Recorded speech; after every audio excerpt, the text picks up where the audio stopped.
Emmanuel Macron est en train de verrouiller le pays et ça devient très dangereux pour les prochaines présidentielles et pour le ou la prochaine présidente de la République française.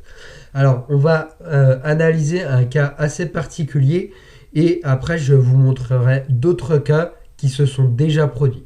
Donc c'est Tion News, n'hésitez pas à vous abonner à la chaîne pour avoir du contenu libertarien.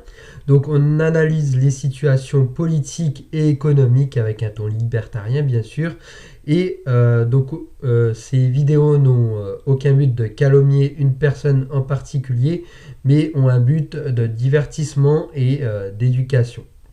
Voilà. Donc n'hésitez pas à vous abonner et à écrire un commentaire pour me soutenir. Donc aujourd'hui on va donc analyser le cas de Christine Lagarde parce que c'est le cas le plus récent. Donc on va lire ce tweet. Au revoir Madame Lagarde. Donc pour ceux qui ne la connaissent pas, donc c'est celle qui est à la tête de la Banque de l'Union européenne.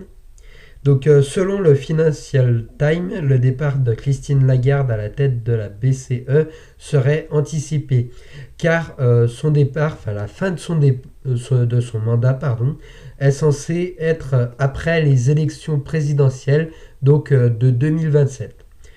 Donc, son mandat se termine en octobre 2027, donc juste après les élections, mais elle pourrait partir à la fin de l'année. Pour quelle raison? Et on va analyser cette raison tout de suite. Vous allez comprendre. Donc le RN fait peur à tel point que les dirigeants de grandes institutions françaises ou européennes sont poussés vers la sortie.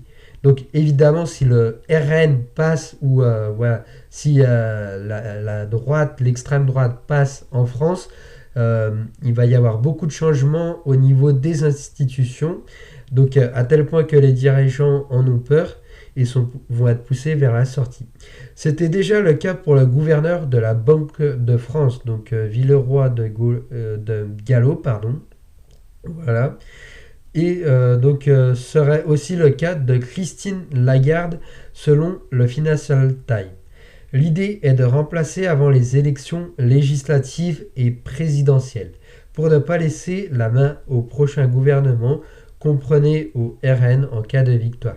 Donc en gros là le but c'est que Christine Lagarde démissionne de la BCE un an avant la fin de son mandat, donc avant les élections de 2027, pour que Macron et Merz, donc le chancelier allemand, puissent choisir son successeur, notamment un successeur anti-Rassemblement national pour pouvoir bloquer les projets du Rassemblement national si jamais ils arrivaient en tête des élections présidentielles et législatives de 2027. Voilà. Donc c'est fait, elle partira avant la fin de l'année, donc avant la fin de 2026. Trop tôt pour parler de son bilan. Alors évidemment son bilan est catastrophique.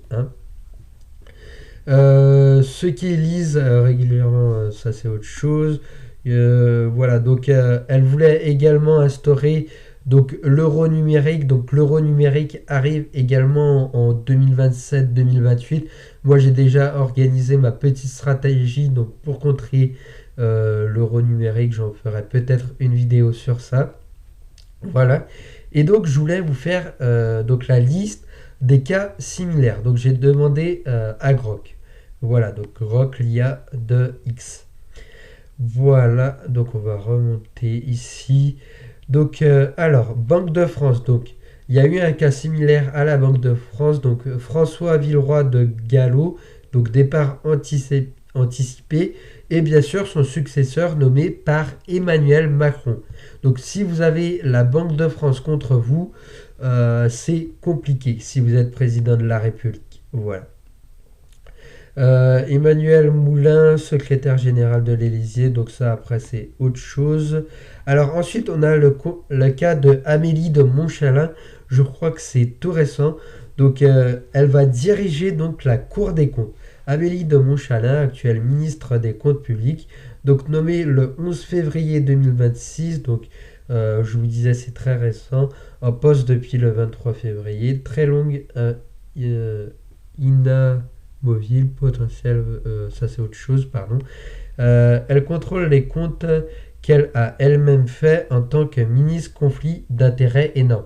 Donc effectivement, si vous avez donc des gens placés par Emmanuel Macron, donc après les élections présidentielles, le fait que le nouveau président de la République en 2027 ne puisse pas nommer donc ces personnes-là aux institutions, c'est un conflit d'intérêts énorme, et notamment le cas de Amélie de Montchalin.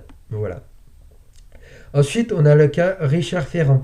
Alors là, c'est un peu différent.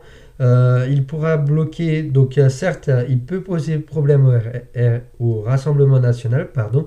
Il pourra bloquer des lois phares, immigration, priorité nationale, etc. si le RN passe en 2027. Mais là, c'est un cas un peu particulier parce que même les électeurs du Rassemblement national n'ont pas bien compris ce qu'a fait Marine Le Pen, car si je me souviens bien, le Rassemblement national était pour cette nomination, voilà, d'un proche d'Emmanuel Macron, donc au Conseil constitutionnel. Donc à voir s'il y a eu une alliance entre Richard Ferrand et Marine Le Pen pour après 2027, ça sera intéressant à analyser quand on y sera. Ensuite, nous avons la commission de régulation de l'énergie. Emmanuel Wargon, ex-ministre de Macron, nommé en 2022, toujours en poste jusqu'en 2028. Il pourra donc contrôler les prix de l'énergie. Et ensuite, nous avons la Commission européenne, donc Stéphane Séjourné, fondateur de LREM, ex-compagnon de Gabriel Attal, nommé commissaire, poste stratégique à Bruxelles. Voilà. Donc voici pour les différents cas.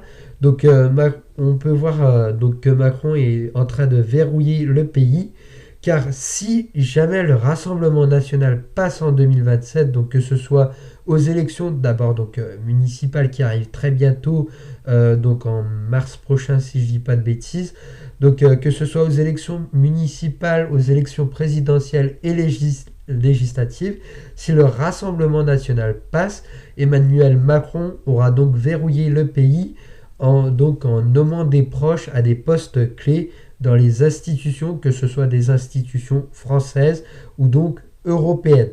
Donc si le Rassemblement national passe, si Marine Le Pen ou Jordan Bardella devient président, pardon, j'ai encore le nez enrhumé. Donc si l'un de ces deux personnages devient président, ça va être extrêmement compliqué de gérer le pays avec toutes ces personnes anti-Rassemblement national. Donc voilà, Macron fait tout pour verrouiller le pays. Et donc 2027, ça s'annonce très compliqué pour le ou la prochaine présidente, car de toute façon, Emmanuel Macron va verrouiller le pays. Et son avenir politique, ça sera peut-être de briguer un troisième mandat, s'il modifie la Constitution, ou voire devenir président de l'Union européenne. Donc il pourra diriger indirectement la France en plaçant ses proches dans ces institutions très importantes. Voilà, donc je vais arrêter cette vidéo ici, je pense, pour éviter de tourner un petit peu en rond. Mais bon, je pense que vous avez compris le concept. Même si vous votez Rassemblement national ou alors l'opposition, une opposition d'Emmanuel Macron, cela ne servira quasiment à rien, vu que Emmanuel Macron aura verrouillé le pays en plaçant ses proches. Donc c'était Tion News, n'hésitez pas à vous abonner à la chaîne et à écrire un commentaire ci-dessous pour me soutenir. Et moi je vous dis à la prochaine. A plus.